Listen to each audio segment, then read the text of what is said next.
نواز cooker صاحب یا جو پروگرام تمام پاکستان کی جمہوری پارٹیوں کو متحد کرنے کے لیے آپ کو پیش کیا گیا، ہم اس کی مکمل حمایت کرتے ہیں۔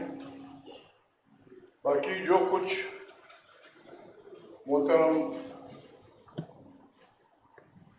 امام صاحب نے عرض کیا 100% میں ان کو سپورٹ کرتا ہوں۔ میں نے آپ کی باتیں کی۔ یہ جو کچھ ہو رہا ہے ہمارے خطے میں اتنا بڑا آدمی تو نہیں ہوں، میں یہ کہتا ہوں کہ مسائل بڑے ہیں اور بڑے چٹولے ہوں،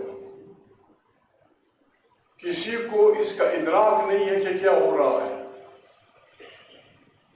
یہ معمولی باتیں نہیں ہیں۔ اگر کسی کو پاکستان عزیز ہے، including army chief Shahbaz Nawaz Sharif, اگر کسی کو پاکستان عزیز ہے تو اس کا علاج یہ ہے کہ یہ وقت حکمرانی کا نہیں ہے کہ ہم حکمرانی پہ لڑیں ایک دوسرے سے، یہ وقت ملک کو اکٹھا کرنے کا ہے۔ میں کوئی نجومی نہیں ہوں۔ ایران کا وزیر خارجہ آپ کے پاس کسی اور بات کے لیے آ رہا ہے۔ جو کچھ حوثیوں کے ساتھ ہو رہا ہے اور جو کچھ ہمارے خطے میں ہو رہا ہے، اگر ہم نے تھوڑی سی لفزش کی ہم سب کچھ ہار جائیں گے۔ باقی میں تفصیل میں نہیں جانا چاہتا۔ ہر آدمی جنرل رومیل بنا ہوا ہے، رومیل عیدل کا جنرل، جس کو دیکھو ہم بم استعمال کریں گے، پاگل کے بچے ہو، تو پاگل ہے کیا؟ یہ بچوں کا کھیل ہے۔ جو بھی اٹھتا ہے تھارڑ بھائی اپنا وزیر خارجہ نیچے جنگ سے کوئی بات نہیں کرتا۔ بابا یہ وقت کول مائنڈڈ سوچنے کا ہے، بڑے طریقے سے سوچنے کا ہے۔ جب تو ہوگی، جب کوئی حملہ کرے گا، آپ چاہیں یا نہ چاہیں ہم جنگ لڑنی ہوگی۔ جب آپ کے ملک پہ حملہ ہوگا، خدا نخواستہ آپ کے وسائل پہ حملہ ہوگا، آپ کی انسٹالیشن پہ حملہ ہوگا، آپ چاہتے یا نہ چاہتے ہوئے بھی ہمیں لڑنا ہوگا۔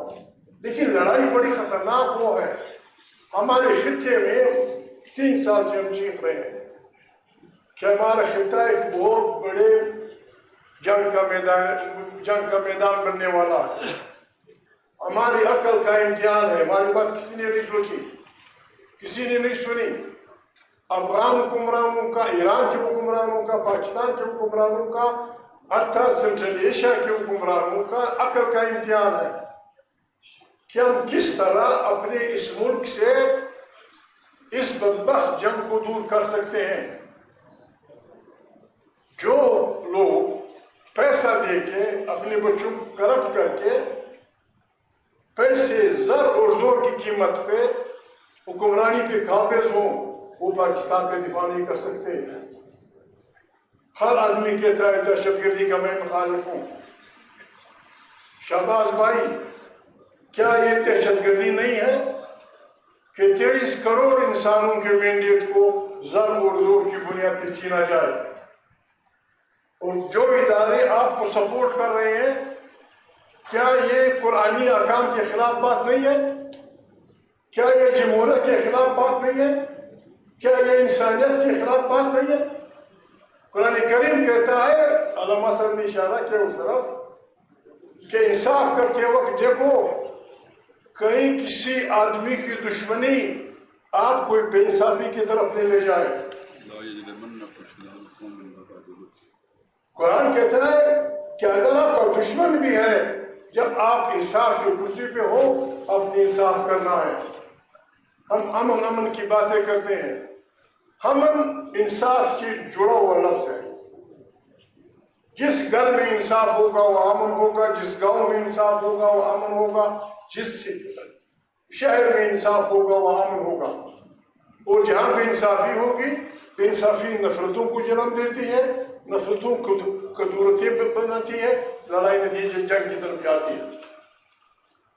ہم بے مسلط لوگ پاکستان کے نمائندے نہیں ہیں، اور مجھے شرم آتی ہے، میں نے بیٹھے ہوئے ہیں مجھے شرم آتی ہے ان سب کے سامنے آرمی چیف سے لے کر شہباز تک سب کے سامنے قرآن رکھو کہ تو ہاتھ رکھ، تم سب پاکستان کو نہیں لوٹ رہے ہو؟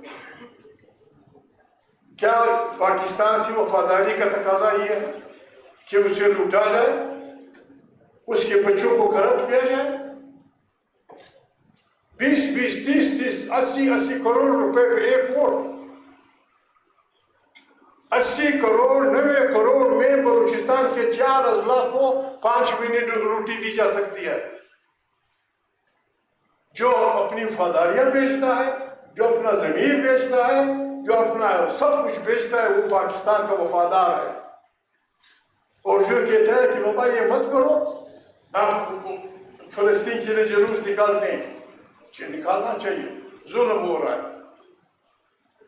کیا آپ کو نہیں پتا ہمارے بہنوں کے ساتھ اس ملک میں کیا ہوا؟ کیا آپ کو نہیں پتا چھوٹے چھوٹے بچوں کے ساتھ کیا ہوا؟ اس طرح سے بندوقوں کے زور پہ نہیں چلائی جاتی حکومتیں، نہ عدم تشدد اور بدماشیوں سے لوگوں کے وہ جیتے جا سکتے ہیں۔ اگر کسی کو پاکستان عزیز ہے، اس کا تقاضا یہ ہے کہ بھول جائیں حکومت کو، کوئی نتیجہ نکالے، کوئی قومی حکومت، کوئی شہباز شریف، کوئی زرداری صاحب، عمران خان کی پارٹی مل کے بیٹھ کے کوئی قومی حکومت بنائے، کنسنسس پیدا کرے، پاکستان کے بچانے کا کوئی راستہ نکالے۔ نہیں نکالیں گے تو یہ مندانی کوئی مکل نہیں نکالے گی۔ یہ پانی اب چڑھ کر رہے ہیں۔ میں زیادہ ٹائم نہیں ضائع کرنا چاہتا آپ کا۔ پاکستان مشکل میں ہے اور ہماری وجہ سے مشکل میں ہے۔ چوروں ڈاکوؤں کو سپورٹ کرنا پتہ نہیں کہاں کا انصاف ہے، کہاں کا انصاف ہے۔ غریب آدمی اب سے کیا چاہتا ہے؟ غریب آدمی یہ چاہتا ہے کہ بابا جب میں گھر سے باہر جاؤں کوئی میرے گھر کا دروازہ نہ کھٹکھٹائے، میری عزت کا احترام ہو، میری چاردیواری کا احترام ہو، میرے لیے دو چار رکنے کا بندوبست ہو۔ واحد ملک ہے اپنے بچوں کو کرپٹ کرتا ہے، پھر ان کے فائل بناتا ہے، پھر ان کو بلیک میل کرتا ہے، پھر ان کو وزیر اعلیٰ بناتا ہے۔ یہ کیا کرے گا غریب آدمی؟ یہ کس قسم کا وزیر اعلیٰ ہوگا، کس قسم کا وزیر اعظم ہوگا، کس قسم کا نمائندہ ہوگا؟ میں مزید نہیں کہنا چاہتا۔ علامہ صاحب نے جو بات کی، پاکستان تحریک تحفظ آئین پاکستان، جس طرح علامہ صاحب نے کہا، سوائے اسے کوئی دوسرا راستہ نہیں۔ اگر کسی کے پاس ہے، آئے ہمارے ماؤں بہنوں کے سامنے ہمارے ساتھ رکھیں، ہمارے سے بہتر ایجنڈا کسی کے پاس ہے، ہم ان کے ہاتھ چومیں گے، ان کا ساتھ دیں گے۔ اگر نہیں ہے، آئین میرے باپ کا بنایا ہوا نہیں ہے، نواز کوکر ان کا والد ان کے باپ کا بنایا ہوا نہیں ہے، اور نہ آئین ایک عمرانی معاہدہ ہوتا ہے، سوشل کانٹریکٹ۔ جو بھی ہے اس میں نقائص ہوں گے، اس کو اور ٹھیک کر دیں گے۔ اس کو آپ درخور اعتنا نہیں سمجھتے، پھر میرا آپ سے کیا رشتہ؟ میرا آپ سے کیا رشتہ؟ آپ نہ میری زبان سمجھتے ہیں، نہ میں آپ کی زبان سمجھتا ہوں۔ آپ کا کلچر تھوڑا سا اور ہے، میرا کلچر کوئی اور ہے۔ جو چیز ہمیں باندھ کے رکھتی ہے آئین، اس کو ہر وقت ہر 4 سال کے بعد اب توڑ دیتے ہیں۔ آئین خود کہتا ہے کہ جو آدمی آئین کو چھیڑتا ہے، سسپینڈ کرتا ہے، معطل کرتا ہے یا فارغ کرتا ہے، وہ غدار ہے، وہ پھانسی کا حقدار ہے۔ اور یہاں وہ لوگ پھانسی کے حقدار ٹھہرے جو انصاف چاہتے ہیں۔ ابھی ہم کریں کیا؟ ہم مسلمان بھی ہیں، پاکستانی بھی ہیں۔ پاکستانی کی عادت کہتی ہے کہ جھوٹ بولنا جائز ہے، بس جھوٹ بولتے رہو، زندہ باد پاکستان بڑھے گا۔ رب العالمین کہتا ہے کہ جھوٹے پہ خدا کی لعنت۔ ابھی ہم کس کی مانے؟ اس بدبخت حکومت کی مانے یا خدا نخواستہ اس جل جلالہ کی طاقت کو مانے؟ ہم شریف لوگ ہیں، ہم نہ جھوٹ کا ساتھ دیں گے، نہ جھوٹ بولیں گے، اور نہ اپنے اصولوں کی خاطر، پاکستان میں آئین کی بالادستی کی خاطر جتنی بھی بڑی بلا ہو اس کے آگے انشاءاللہ نہ جھکیں گے، نہ کسی کی وہ مانیں گے۔ کسی نے ہمیں مرنا تو ویسے بھی ہے، کل نفس ذائقۃ الموت۔ وقت کا تقاضا ہے کہ پاکستان کو بچانے کے لیے ہم سب توبہ کریں، توبۃ النصوح، آدمی بھی توبہ کرے، ہم بھی کریں، ملا بھی کرے، بہنیں بھی کریں، مائیں بھی کریں، گزشتہ کو ہم بھول جائیں، آئیں پاکستان کی تشکیل نو کریں۔ اجتماعی قیادت سب مل کے، جرنیل، جج، جرنلسٹ، علماء، سیاسی پارٹیاں سب بیٹھ کے 3-4 دن تک بحث کریں، مظاہرہ کریں اور پاکستان کو اس دندر سے نکالنے کا راستہ نکالیں۔ کوئی اور نہیں نکالتا، ہم نے بسم اللہ کی ہے۔ آئین جوان مردہ حق گوئی و بے باکی، ہم نے فیصلہ کیا ہے، نہ کوئی جنگجو ہے نہ پاگل ہے، یہ ملک خدا نخواستہ ہماری بدکاریوں کی وجہ سے گرنے والا ہے۔ اس کو بچانے کے لیے ہمارے پاس یہ ایجنڈا ہے۔ پاکستان کی کوئی ہماری ماں، کوئی بہن، کوئی عالم دین، کوئی عالم فاضل، کوئی پولیٹیکل سائنٹسٹ ہمیں بتائے اگر اس سے بہتر کوئی راستہ ہے ہم اس کے ساتھ چلے جائیں۔ یہ کیا ہوگا؟ شرم نہیں آتی؟ خدا کو مانو، کیا آسمان گرے گا؟ عمران خان ایک آدمی ہے، نہ صحیح وہ قومی اسمبلی کا ممبر، نہ صحیح وہ پاکستان کا سب سے بڑا پاپولر لیڈر، ایک عام پاکستانی ہے، قید میں ہے، آپ اس کی بہنوں کو ملنے نہیں دیتے، کیا بات ہوا؟ کبھی آپ نے سنا؟ بدترین قاتلوں کے لیے، بدترین ڈرگ ٹریفکرز کے لیے، دنیا کے خطرناک لوگوں کے لیے بھی اس میں پابندی نہیں ہوتی ملاقات میں، ٹھیک ہے، کھڑکی کے ذریعے ہوتی ہے۔ یہ تماشے نہیں چلیں گے، کچھ نہیں کہہ سکتا، دل تو بہت کچھ چاہتا ہے۔ اسمبلی میں بھی اگر اللہ گواہ ہے کہ میرا خدا کی قسم میرا دل کبھی نہیں چاہتا کہ میں اس اسمبلی میں بیٹھوں۔ کون سی اسمبلی؟ کس چیز کی اسمبلی؟ ٹاکو جوڑ جنہوں نے بائی فورس مینڈیٹ جینا ہے، وہاں بیٹھ کے کیا کرنا ہے؟ یہ جو کہتے ہیں مودی نے کشمیر ضم کر دیا، اس کی وجہ یہ اسپیکر ہے۔ یہ اعجاز صادق ایجنڈے پہ نہیں تھا۔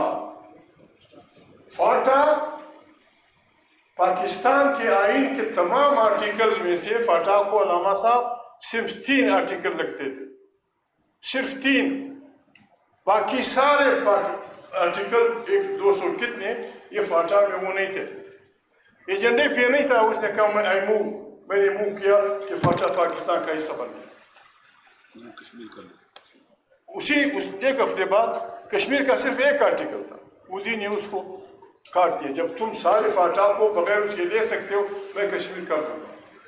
اور جب سے فاٹا علامہ صاحب آیا ہے، فاٹا وہ علاقہ تھا جو پاکستان کے ہر وقت میں لاکھوں کی تعداد میں کھڑا ہوتا تھا کہ ہم پاکستان کی دفاع کے لیے کھڑے ہیں۔ جب سے آپ نے فاٹا ضم کیا ہے، وہاں ہزاروں لوگ مارے جا چکے ہیں، ہزاروں لوگ۔ بعض ویڈیوز نکل آئی ہیں، میں ریکویسٹ کرتا ہوں افواج پاکستان سے، بعض ویڈیو آئی ہیں جس میں قیدی لوگوں کے ساتھ جو رویہ رکھا جا رہا ہے، جس انداز میں انہیں پوچھا جاتا ہے، پھر کھڑے کھڑے جس طرح گولیاں مار دی جاتی ہیں، اور پھر مرے آدمی کو جس طرح کھینچتے ہیں، یہ آپ کا اچھا امپریشن نہیں دیں گی۔ جو قابل قتل ہے، جس طرح علامہ صاحب نے کہا، تھپڑ مت مارو، کیس چلا، پھانسی دے دو۔ یہ جب لوگ دیکھیں گے، یہ نفرتیں بڑی بہت خطرناک بن جائیں گی، بڑھ جائیں گی۔ بس میں یہی کچھ کہہ سکتا ہوں، خدا سب کو عزت رکھے، بہت مہربانی، آپ کے شکر گزار۔